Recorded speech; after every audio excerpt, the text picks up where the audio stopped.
Thank you for joining us this week. My name is Ben Kinsley, and we've got Eric LaMontagne joining us tonight. He's the Executive Director of Campaign for Vermont. Welcome. Happy to be here. Yeah, thank you. And our special guest is Matt Cota, who's the Executive Director of the Vermont Fuel Dealers Association. Welcome, Matt. Thank you, Ben. Thank you, Eric. You're a repeat guest tonight, so Yes. It's exciting to get you back on the show.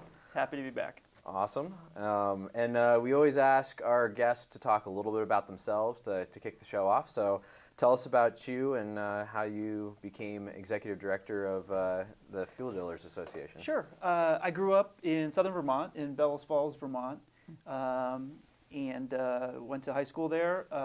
Grew up in a family of heating fuel dealer. My grandfather and grandmother started a heating fuel company back in 1941. That company's still owned by a cousin, and worked there as a teenager, but then after graduating high school, went off to college in Washington, D.C., worked as a reporter in Montpelier, in Burlington, in Washington, D.C., and then for 10 years in Santa Barbara, California, only to get married and have kids and return back to Vermont, and where I live where I've lived for the past 10 years. Came back to work for the Fuel Dealers Association, which is a nonprofit trade association of heating oil, propane, gasoline, and diesel distributors in the state. These are local Vermont companies that sell fuel, retail fuel, either at gas pumps or in a truck, delivering it to your home. We also run a school.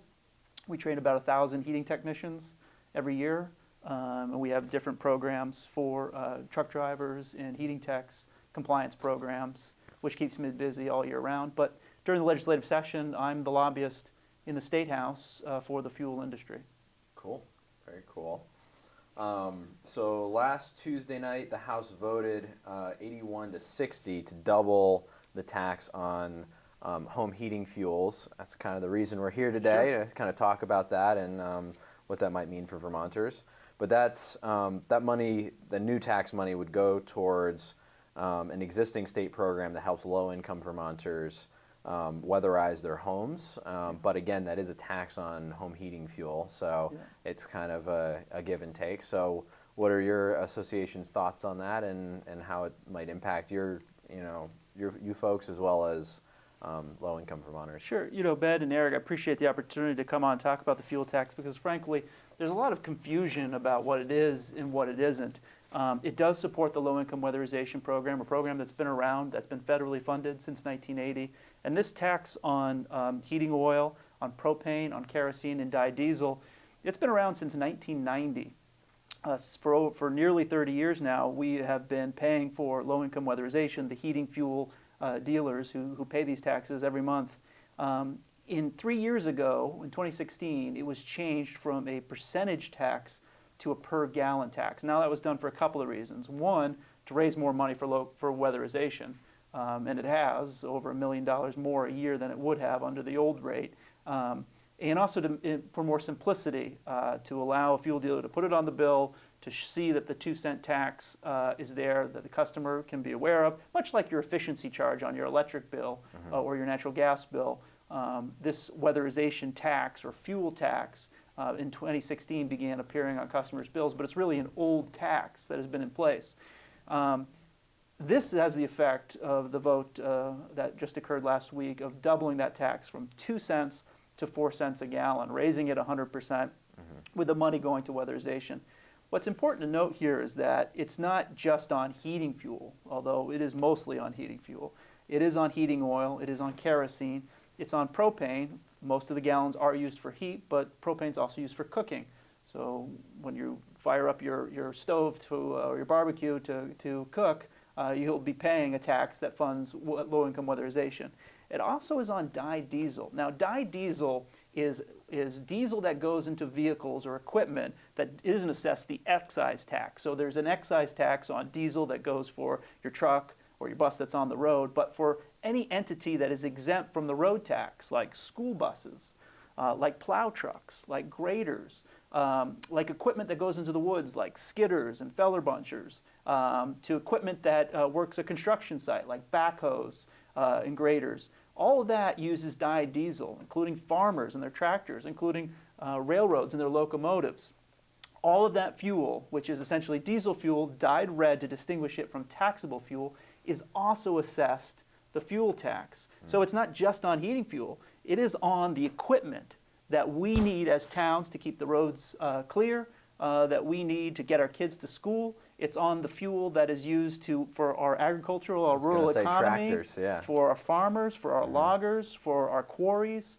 And it's a sizable amount of gallons. Of 25 million gallons of dyed diesel our member companies sell in Vermont every year to really power that rural agricultural economy. They'll also be paying a higher price if some versions of the fuel tax go in place. There's some effort to carve out exemptions or create new ones. We don't know what the final bill will do. What we do know is that this existing tax, this 2 cents per gallon fuel tax, we know that a majority in the legislature wants to double it. How it ends up at the end of the session, whether there'll be exemptions for farmers, whether there'll be exemptions for towns, whether it will be 4 cents, will float back to 2 cents, or maybe a higher number, we don't know. But right now, we're working based on what the legislature passed, which is a doubling of the existing tax. And is that the same thing as off-road diesel?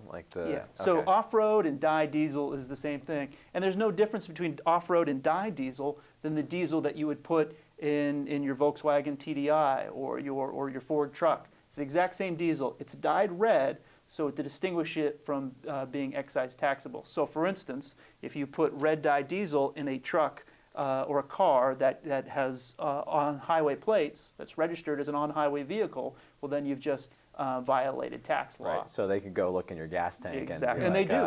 That's... If you're ever driving on 89 or 91 and you see the DMV and the DOT do road stops, all trucks must pull over. They're checking the brakes. They're checking to make sure that that driver has all of his paperwork in order. They're making sure that truck is clear, but they're also making sure that that driver paid the road tax.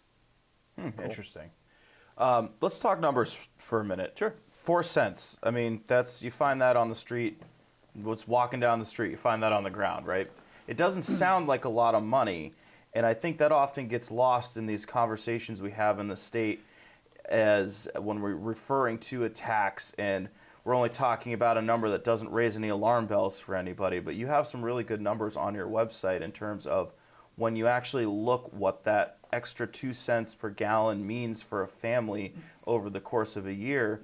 You end up with some pretty significant numbers. Well, it's not just for families. You're right that for some people in Vermont who are fortunate enough that 4 cents a gallon isn't going to make much of an impact in their daily lifestyle. But for many Vermonters, especially those living in rural areas, low-income Vermonters on fixed incomes, this does make a difference. An extra $30 based on their annual heating consumption makes a difference. But I wouldn't just stop there. The issue becomes really for businesses that use a lot more than 700 gallons a year. If you're a business in Vermont, you're paying 2 cents now, perhaps 4 cents. You're also paying a 1 cent fee, pollution fee on your heating fuel. You're also paying a 6% sales tax on your heating fuel. Mm-hmm. So if you're a business, and if heating fuel is about $2.85, $3 a gallon as it is now, you're paying roughly 18 cents in sales tax. You're paying a 1 cent pollution fee. You're paying perhaps a 4 cent new fee or increased fee. You're talking about 22, 23 cents more for the same gallon of fuel delivered from the same company, delivered from the same truck on the west side of the Connecticut River than the eastern side of the Connecticut River.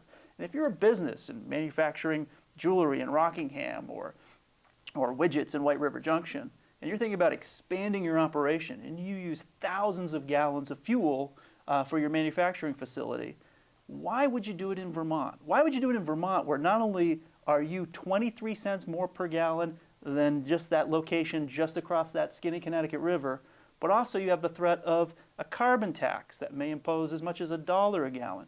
When businesses think about energy costs and about relocating or expanding in Vermont, it's not just about where they pay the property taxes. That's part of it, but it's also their energy taxes. And I think people look at this and they go, 2 cents. What's 2 cents? Well, 2 cents plus 2 plus 1 plus the sales tax for a business that needs thousands of gallons of fuel to run their operation.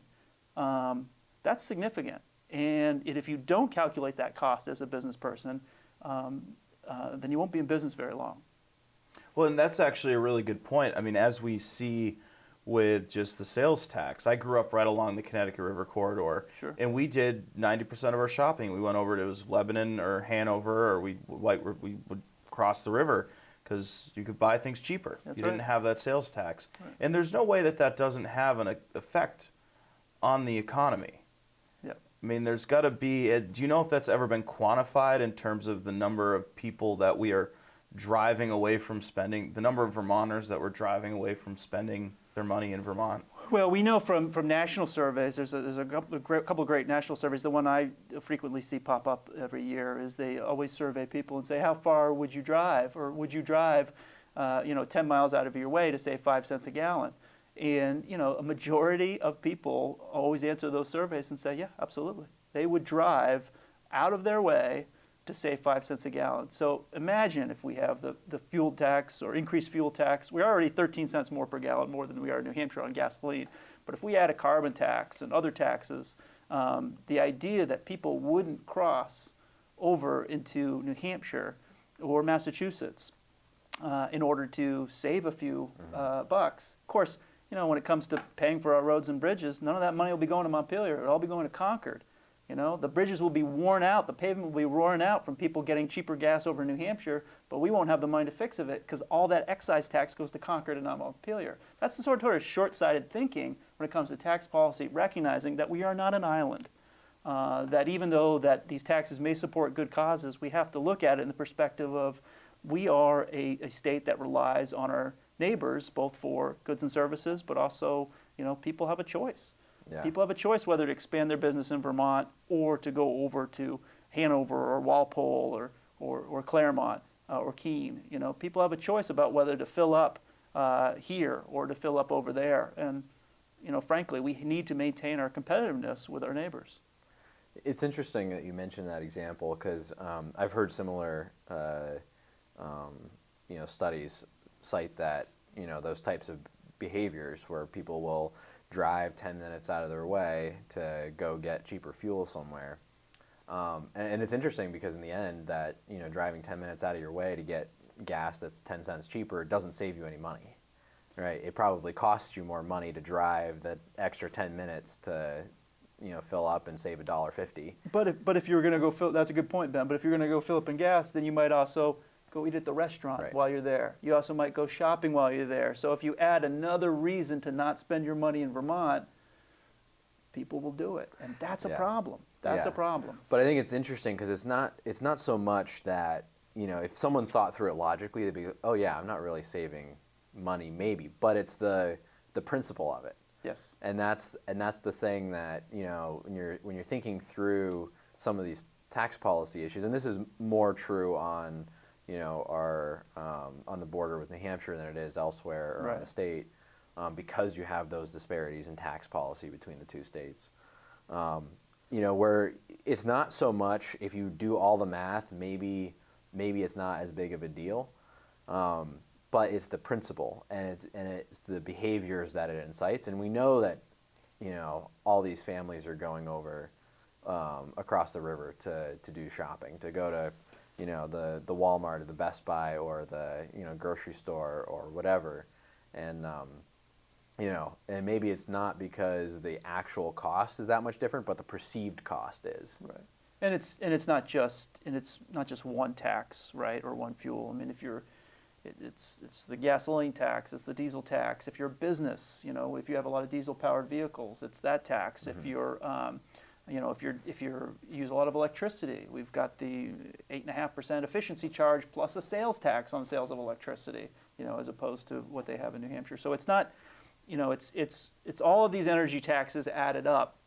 To me, make 2 cents is what the advocates say. Oh, big deal, it's just 2 cents, Matt, get over it. Well, it's not. It's much more than that, and it's this consistent and persistent effort to increase the cost of the fuels that we sell, heating oil, diesel fuel, gasoline, propane, kerosene, in order to get people to use less. Because that, since 2011, we're now on year 8 now, since 2011 has been the energy policy in Vermont to figure out a way to get people to use less of the products and services that we provide. And that's the reality for the hundreds of companies, Vermont local companies, and the tens of thousands of workers here in Vermont, is that they have a government, they have official energy policy which seeks to eliminate their companies, their jobs, and have them transition to other sources of energy.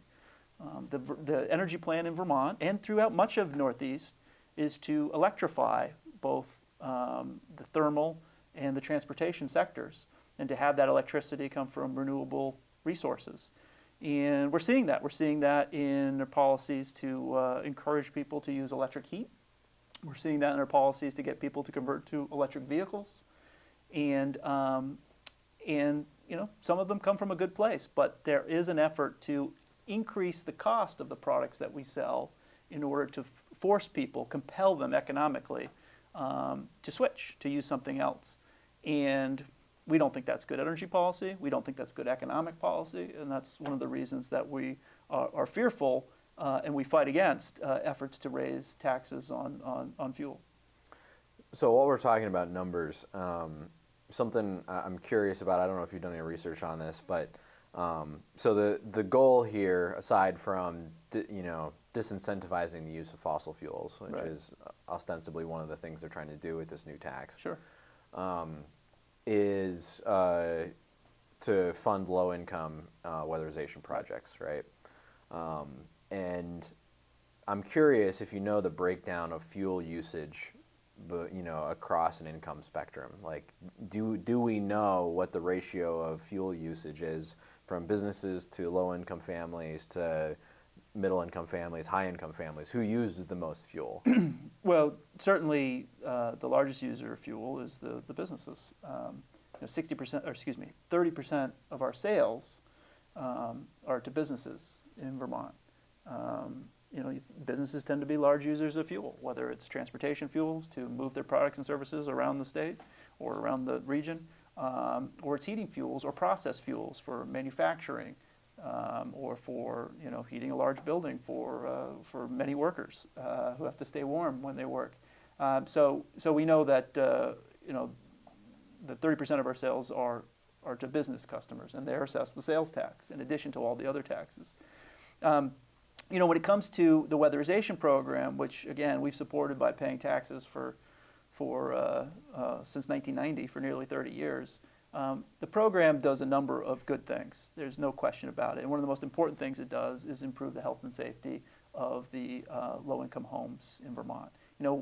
The idea that this low-income weatherization, that this 2 cents is going to solve climate change or change things around from a consumption behavior, it's going to make marginal, if any changes in consumption. What it will do is it will improve the health and safety, because we've seen it work for 30 years, improve the health and safety of the homes that we serve. So we're at the homes, delivering fuel, fixing the furnaces, fixing the boilers, making sure that that the heat stays on, that the pipes don't freeze in the middle of winter. But we know that there's other issues related that the weatherization takes care of. For instance, mold issues, issues related to electric wiring, health and safety issues related to carbon monoxide. These are the types of things that the low-income weatherization program does, and they're very successful at it. But the idea that this 2 cents is going to somehow have an effect on climate change or have a drastic impact on consumption is a false notion. Well, and at the same time, I was sitting in a committee the other day, and they were talking about some funds in a different bill to increase the number of people available to administer weatherization projects. But it was brought up on a couple occasions that as it stands now, the weatherization program isn't actually in need of any money, that they can't spend the funds that they have already. So it strikes me odd that we're trying to raise money for a program that, as it is, runs a surplus every year. Well, if you spend any time in the State House, and I know you both do, there's no problem that more money won't solve, right? But there is a problem that it creates, which is there's a certain tax burden that we as Vermonters can withstand until it just becomes unsustainable. And we can't keep seeing taxes raised every year and putting more money at a problem. At some point, we have to live within our means. And that may be the case with low-income weatherization, recognizing that with federal funding, with money from the fuel dealers, it does provide a valuable service, but there may be limits to that here in Vermont. And I think the limit is as we continue to escalate fuel taxes. I mean, this is a 100% increase in the fuel tax. Why 4 cents? Well, I think that's about as much as they thought they could go for, but it's too much. It's too much. So does this also hit natural gas customers as well, or just propane and heating oil and diesel? So natural gas has a different assessment. Right now it's 0.75%, less than 1%. The bill that passed the House last week would raise that from 0.75% to even 1%, less obviously than the 2 cents per gallon when you get the. It's a less of an increase. We're doubling it. They're just going up by 0.25%. And the reality is that wherever you live, you can benefit from these weatherization services. So that sort of smacks people as not being fair, where rural Vermonters that depend on kerosene and heating oil, propane, will in fact be paying for weatherization services in the most populous and the richest county in the state with access to natural gas. Yeah, I was going to ask about that because there's definitely a disparity. You have access to natural gas in Chittenden, Franklin, Addison counties, but you don't have access to it. It's not even an option in most other parts of the state. So that alone is kind of a disparity if you're increasing the fuel tax on rural parts of Vermont, but not increasing it on more populated parts of Vermont. Well, and the other part of it is the component that everyone likes to forget, which I hope they don't, which is this is a tax on off-road dyed diesel, which is a key component to our rural agricultural economy. They don't use a whole lot of dyed diesel per capita in Chittenden County, but they sure as heck do in Lamoille and Orleans and Windham and Windsor and other areas where it really depends on workers out in the fields and out in the woods. And that's not an insignificant amount to our economy, but let's face it, their costs are going up, their revenue is going down, whether you're a dairy farmer or you're a forester. The idea that big deal is only 2 cents when you use thousands of gallons of dyed diesel fuel to produce milk. Yeah. That's offensive. Yeah, it really is. Well, it's interesting too because my uncles owned a dairy farm and they spent a lot of time there growing up. And they would have, I'm pretty sure, the 500-gallon tank of dyed diesel. Yeah. And that's what you run your tractors off of. We sell 10 million gallons of dyed diesel in Vermont to farmers. Yeah. And they're going to pay the fuel tax if all exemptions are removed. But, why are we going through all that? And back to the whole energy policy, the idea that we're going to electrify the thermal and the transportation sectors. One of the concerns is that from the electric utility standpoint is that their revenues are going down, right? But the cost to build those poles and wires to keep the electric infrastructure that we all depend on, that cost isn't going down, right? Those storms and those poles and wires that they have to maintain, those prices are going up. The revenue's going down because people are being more efficient with their electricity and because of net metering and there's more solar out there. So they're losing 4% of their revenue, the electric utilities in Vermont, over the past decade.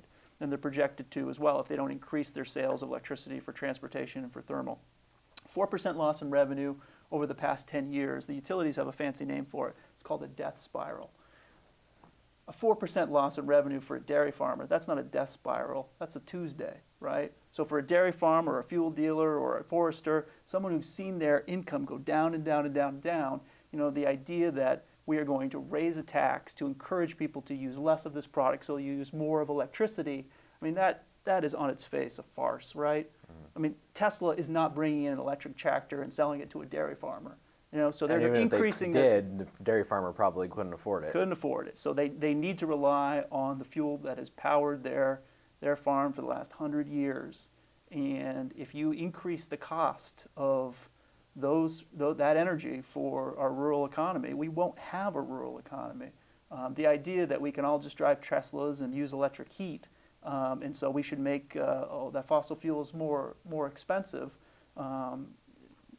it just really, as you can tell, I don't like it. Well, and that's a really, I think, a major point of this argument is that the technology, the idea behind whether it's this or the carbon tax proposal is to push people into these alternative technologies. But in a lot of sectors, the technology doesn't exist or it's not feasible. My father's got a landscaping company, Sure. so he runs tractors and Right. diesel trucks and dump trucks and equipment and stuff like that. And those alternatives, they don't offer an electric 1-ton pickup that can pull a 25,000-pound electric tractor that is anywhere near affordable.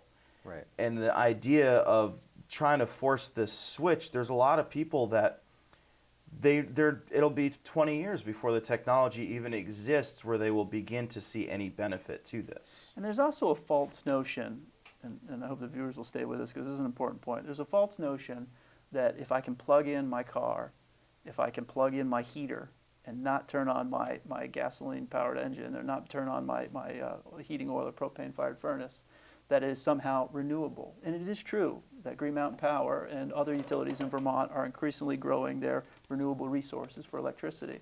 But the fact of the matter is we are what's called a winter peaking state, meaning we use more electricity. We hit our high load in the wintertime when it's darkest and when it's coldest. Not in the summertime, but in the winter, right? So when that happens, we rely on the New England grid, what's called ISO New England. So when it's cold and when it's dark, we need regional generators to provide the on-demand power that we need in order to keep the lights on. So what happened in 2018 during the polar vortex? Coldest 15 days of the year in 2018. You're about 3 days away from a total blackout. Yeah, the first 2 weeks. What happened? Well, anyone that was, so we relied on natural gas power generators. We relied extensively, except there wasn't enough natural gas to go through the pipeline to keep those generators open. So what did those generators do? They switched off to their backup fuel. What was their backup fuel? Heating oil. In 15 days, ISO New England generators used 84 million gallons of heating oil to keep the lights on for just 15 days. Residents in Vermont use about 70 million gallons of heating oil a year. So in other words, the New England power generators used more heating oil than we consume in Vermont an entire year. They used it in just 15 days. That's our fuel used in just 15 days to keep the lights on.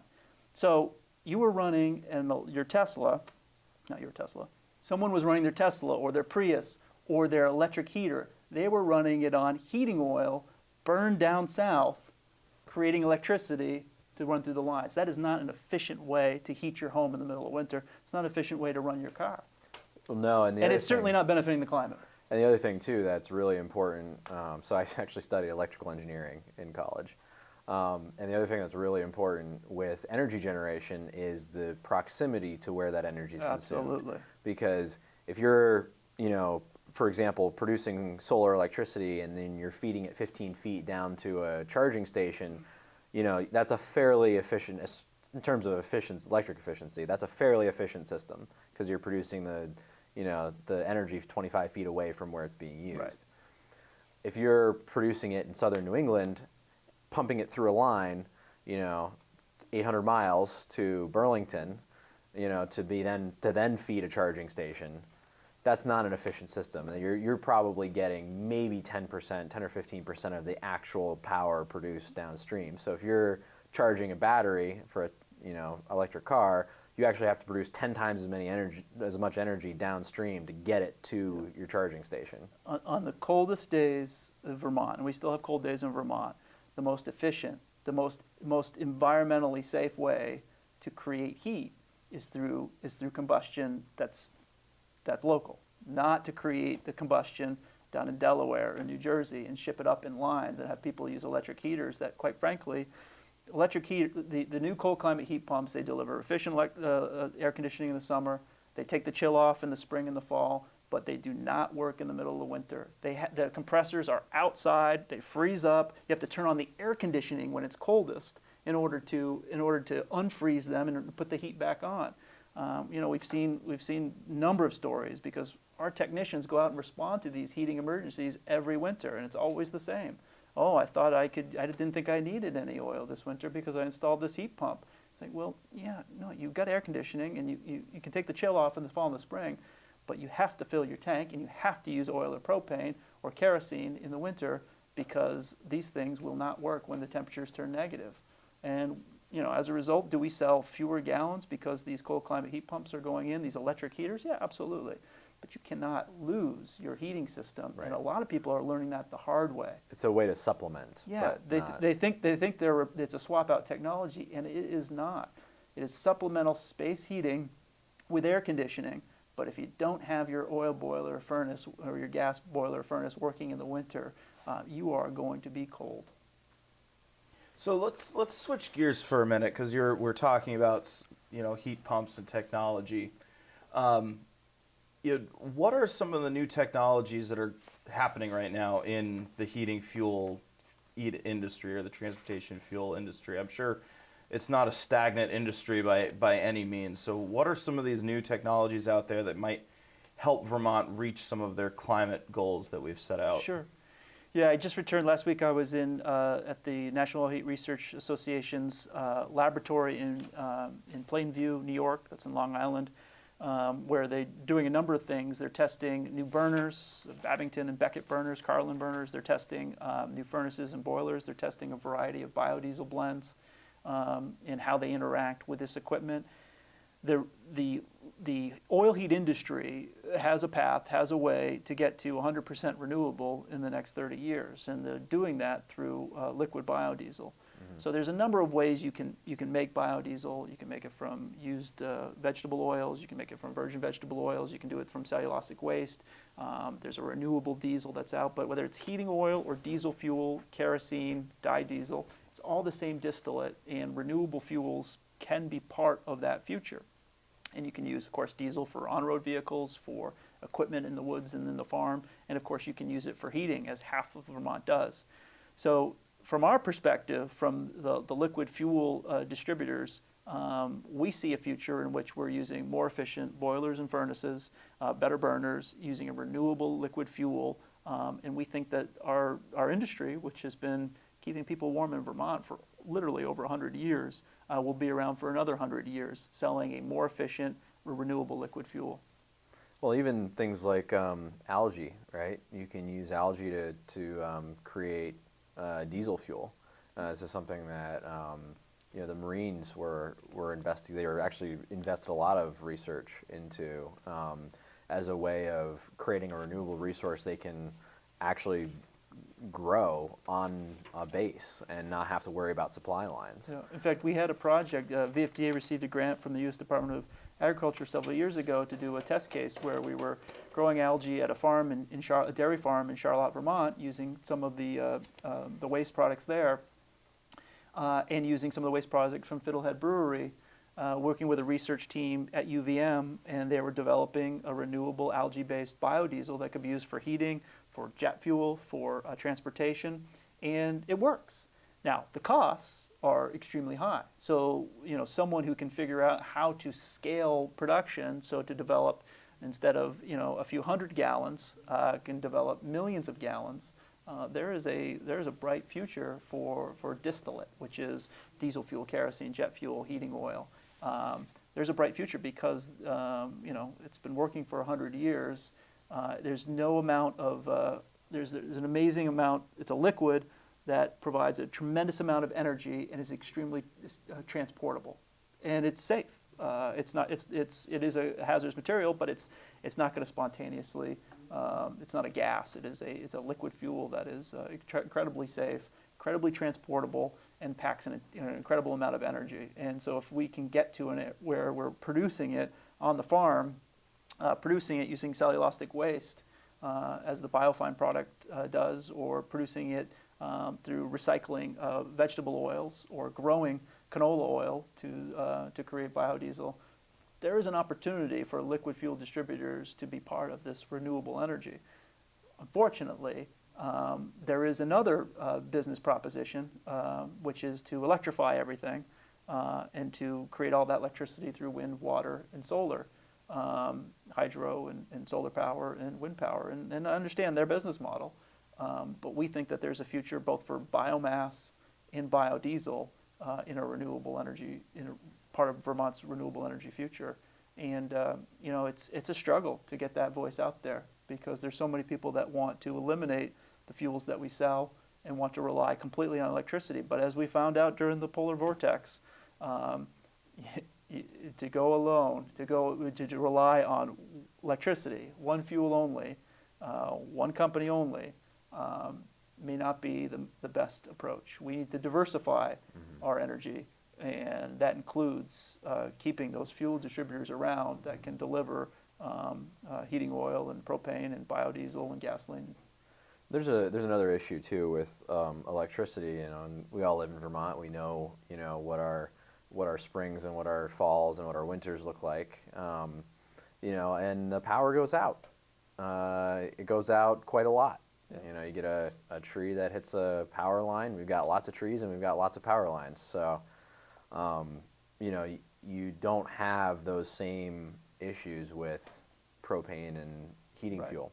Well, we bring, there's a lot of talk about energy storage and batteries and how can we, be prepared for outages, whether they're caused by terrorist attack or just by Mother Nature.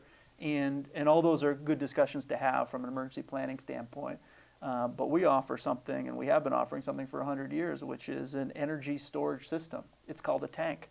It stores 275 gallons of heating oil, and that fuel can keep you warm for quite a long time. It can also power a generator that can turn the lights on when the electric grid isn't working. So, we are an important part of Vermont's energy future,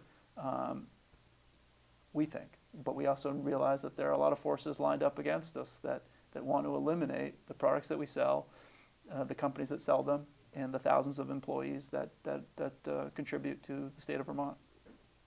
So let's talk a bit about this. It's like a 140 or 150 page report that came out recently, and in it refutes some of the claims that are commonly used to argue for moving towards the elimination of fossil fuels. You talking about the carbon tax study? Yes. Yeah. So as a way of background, there have been nearly a dozen carbon tax proposals over the past 5 years introduced in the legislature. None have ever had a vote. None have gotten to the floor. But there have been a wide variety of different ideas to raise the price of fossil fuels. Some to increase it as high as $1 a gallon. Others as low as 10 cents a gallon. None of them have passed. None of them will pass this year. Hopefully none of them will pass next year. But what did pass last year was a $120,000 study. They commissioned a consultant group to do a study and issue a report, and we participated in that report. And that report was to determine whether carbon pricing, whether adding a carbon tax, what effect that would have on the economy and what effect that would have on greenhouse gas emissions. And it found a couple of things. One is it found that despite the boosters of the carbon tax, the pro-carbon tax lobbyists, it does not improve the economy. In fact, it may lower the GDP by as much as 1% to 2%. But a bigger factor is that it won't have an effect on emissions.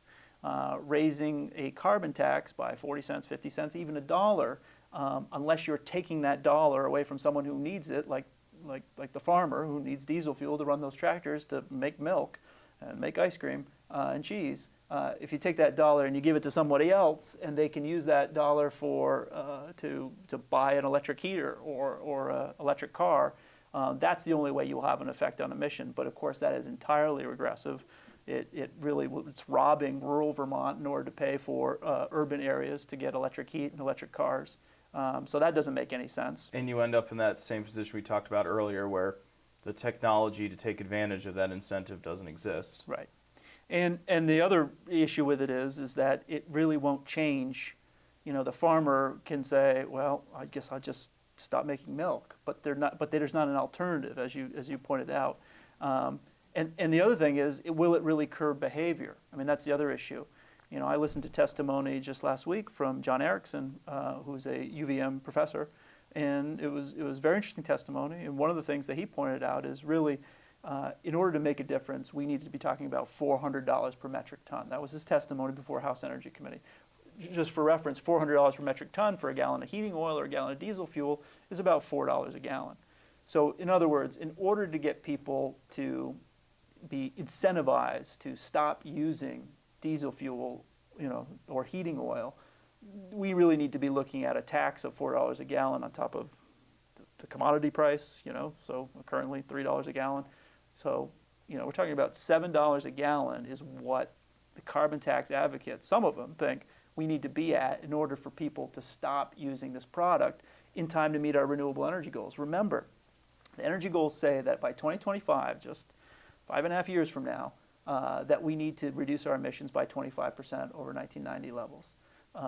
Currently, we're not going to make that, right? So there's an effort in the State House to make those goals law and give citizens a private right of action if the state does not meet those goals. So the state will likely not meet those goals, and if this law passes, then a private citizen who has been aggrieved by climate change could sue their fuel dealer, could sue the state of Vermont. I mean, this is a jobs bill for attorneys. I mean, this is a way that environmental attorneys can get paid to sue the state of Vermont for not following a goal that became a law, frankly, a goal that was created perhaps just because the slogan was catchy. I mean, why is it 25 by 25? Other than it sounds cool. But the idea that we are going to put this into law and give citizens a private right of action to sue anyone that was responsible for not meeting that goal is absurd. Yeah, definitely doesn't sound like good fiscal policy. Yeah, Sure. that's actually my first time hearing that loophole, and that seems... Or Act 250. So there's changes being proposed in Act 250. Again, being discussed, won't become law this year, but as we lobbyists, you got to keep an eye on all things, even things that aren't going to pass, aren't going to be signed. They're still alive. The idea is still around, and it still continues. The idea that we're going to change Act 250, and if you think all Act 250 is all good or all bad, it's neither, right? There's some excellent things about Act 250, but they're going to reform this 40-year-old law. They're working to reform this 40-year-old law in the House Natural Resources Committee. One of the things that they're going to do, or one of the things they're thinking about doing, is if you need an Act 250 permit, if you're a commercial development or a residential development that needs an Act 250 permit in order to go ahead, if that development increases global warming causing emissions, then you would have to then buy third-party carbon offsets in order to mitigate any change in that.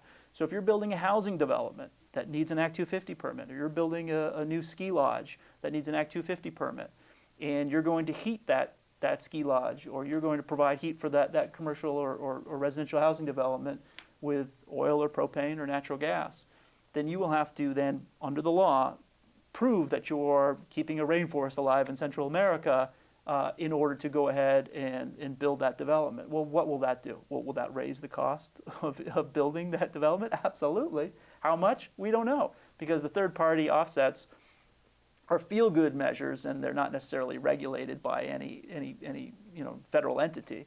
So we're doing a couple things. We're thinking about making our goals a law in order to essentially give citizens a private right of action to sue their fuel dealer or the state of Vermont for not reducing fossil fuels. You're changing Act 250 to make it nearly impossible to build an affordable commercial development or residential development that uses fossil fuels.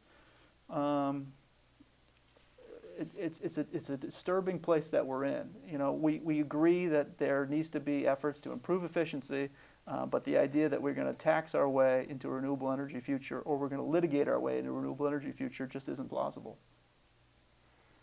I'm still blown away by that idea that you can sue people. I mean, how vague is that wording? Does that mean like, hey, you drive a pickup truck, I can sue you because you drive a vehicle that puts out emissions? Well, as the attorneys for the Legislative Council have said, certainly anyone can sue anyone. But we have similar Global Warming Solutions Act in Massachusetts, in Connecticut, and in those cases, environmental advocacy organizations and their lawyers have sued the Commonwealth of Massachusetts in order to compel the government there to take action that reduces emissions. This law, as proposed, is slightly different in that it gives citizens a private right of action, which, whether it's over any type of tort, any type of legal action, it gives citizens the right to go after other entities that they believe are responsible for violating the law. So if you're trying to sell gasoline in Vermont, and you got to get an Act 250 permit, and you need to go get carbon offset so you can sell gasoline or sell heating oil. If you are fearful that you didn't show that you've reduced your sales of heating oil, and thus might be sued by someone who thinks that you're responsible for increasing emissions, and that's a strange place we're in, isn't it? Is that going to become law this year? Absolutely not. We know that, right? We know we look at the laws, and there's lots of different proposals, and we hear testimony on them, and we sort of weigh the votes, and we count the votes, and we can tell you with some degree of certainty, those of us that are in the building, which is going to become law, which is going to be not. Our problem is that we're normalizing some of these policies. Mm-hmm. We're normalizing the fact that we should just increase taxes on energy in order to force people to use less. The idea that we should ban fossil fuel infrastructure, as you're going to see a big protest on Tuesday, and we've seen protests all throughout the year.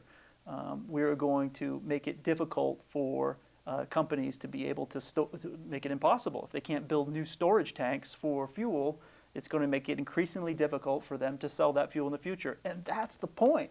That's the point of many on the other side of the energy policy, which is we need to make it so expensive and so challenging for you to use fossil fuels to the point where even if it has a bad effect on the economy, so be it. And that's what we're dealing with. So some people have called this proposal that's on the table now, this 2-cent increase. Go back to the 2 cents, right? Yeah. Sorry, we it's okay. It kind of ties together. So, we only have about 10 minutes left, so Sure. we'll try not to get too far into this. But some people have called this 2 cents a carbon pricing or a carbon tax incentive, because there's no, as Eric pointed out, there's no actual necessity for these additional funds. What it really is a way of increasing the hurt on people who are using fossil fuels to heat their homes. Yeah, it's interesting because that was a point of contention in the State House, where there was an effort to rename the tax a fuel carbon tax, which was rejected on a party line vote. And that was sort of making a political point. It wasn't going to pass. But the points were made is, okay, well, what is a carbon tax?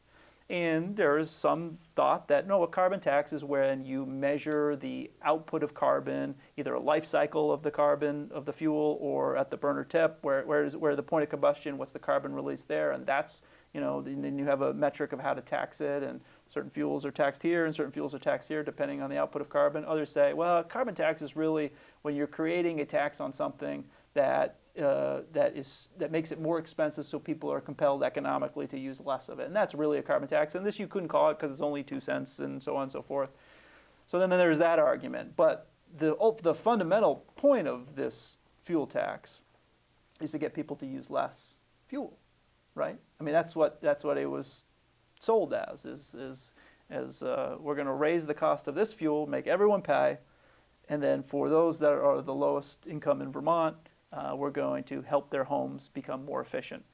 And that is true. So it's a complicated description, but it certainly isn't the carbon tax as has been proposed several times, almost a dozen times here in the State House, which would seek to escalate the tax in order to get people to switch. It also doesn't provide low-income Vermonters with an alternative, and it shouldn't. What it really does is make sure that the health and safety of their home, make sure that they're, take care of any mold and moisture issues, take care of any carbon monoxide issues, make sure that their home is livable, which is an important goal.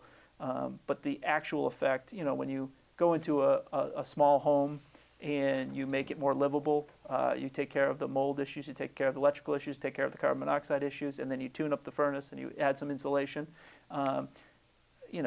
Maybe you're saving 50, 100 gallons of fuel, which is important. But the largest users of fuel in Vermont, they don't have access to these funds. So it's not like it's going to help everyone. It's going to help a few families, but it's going to cost everybody. So I think there's one point that as we were talking, I think is interesting. We're talking about, a tax on off-road diesel, Yep. on dyed diesel, Yeah. which largely will impact logging and agricultural businesses. And school boards. And schools, yeah. Schools that use it for their buses, because schools don't have to pay the road tax. Right. They're exempt from paying the road tax on diesel fuel, so they can use dyed diesel. Same with towns. Towns, all those snowplow trucks and all those graders, they don't have to pay the road tax. They can, but why would you? Because that's 55 cents a gallon. So they buy dyed diesel and avoid that tax completely. What I think is interesting is we're talking about, at least with farms and with loggers, industries that are carbon sinks, right? Yep. So overall, if you look at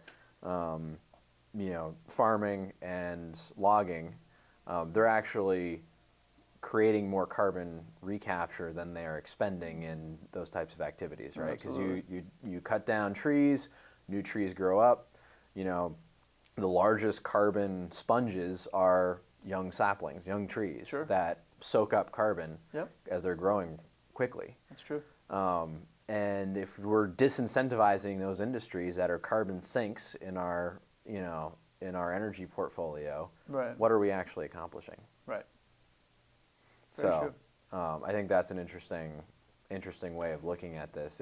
If they're going after not just home heating oil, but also, fuels that are used by industry, Yeah. that's an important thing to keep in mind. Yeah, I know lots of manufacturers and businesses and farmers that, prefer to stay out of the politics of it all. Yeah. But the reality is that they can't anymore.